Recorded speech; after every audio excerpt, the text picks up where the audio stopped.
Very tasty. आज आपण बघणार आहोत सुक्या वाकटीचं कालवण. मी या वाकट्या बाजारातून 3 वाकट्या घेतलेल्या होत्या. त्या मी साफ करून स्वच्छ धुवून घेतल्यात आणि गरम पाण्यामध्ये टाकून धुवून घेतलेल्या आहेत. मी 3 वाकट्या, कांदा घेतलाय आणि 2-3 मिरच्या घेतल्या आणि त्याच्यामध्ये ना मी हे मोठे कांदे घेतले, अख्खी छोटे छोटे असे, ते छान लागतात म्हणून कांदे घेतले अख्खे. लसूण ठेचून घेतलाय 10-12 पाकळ्या लसणाच्या.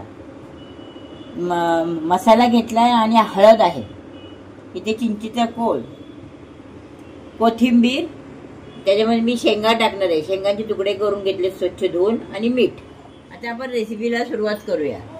मी कढईमध्ये तेल घालते.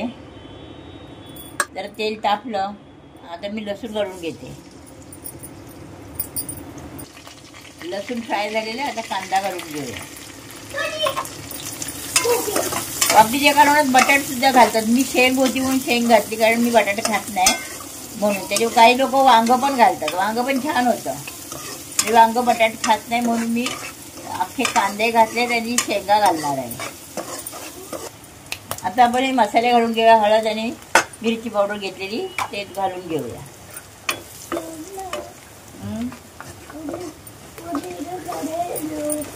हा, आज कियान पण आहे इथे, रेसिपी करायला आलाय.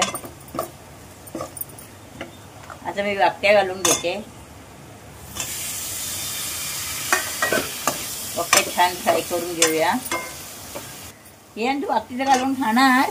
हा, त्याच्यामध्ये शेंग खाणार काय वाकटी खाणार? काय खाणार सांग मला बाळा. वाकटी खाणार? बापरे, एवढा मोठा झाला माझा बाळ. आता आपण पाणी घालून घेऊया. पाणी?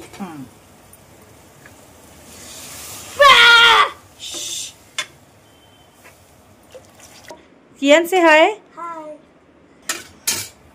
हे बघ, मी आता शेंग आणि शेंग शिजेस्तोवर मी ठेवून देते, उकळ काढते. आता झाकण ठेवते मी त्याच्यावर. मी झाकण काढते. हे बघा, छान झालेलं आहे. कांदा पण शिजलेला आहे, वाकटी पण शिजले आणि शेंग सुद्धा शिजले. आता मी चिंचेचा कोळ घालते. आपल्याला किती आंबट हवे त्याप्रमाणे घालायचं. मी 3-4 चमचे घेतला कोळ. आता थोडं पाणी घालूया. हा,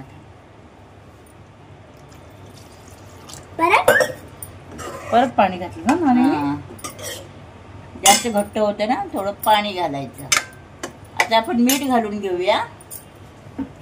सॉल्ट. सॉल्ट. आता चांगला उकळ येऊ द्या. एक उकळ आला का आपण कोथिंबीर घालून सर्व करू. कालवण झालेलं आहे बघा. मी कोथिंबीर घालून घेते. आणि काय वास येते, खूप छान वास येतोय. तुम्ही पण करून बघा. छान वास येते. वाकटीचं कालवण रेडी झालंय. Please like and subscribe to my nani channel. Thank you.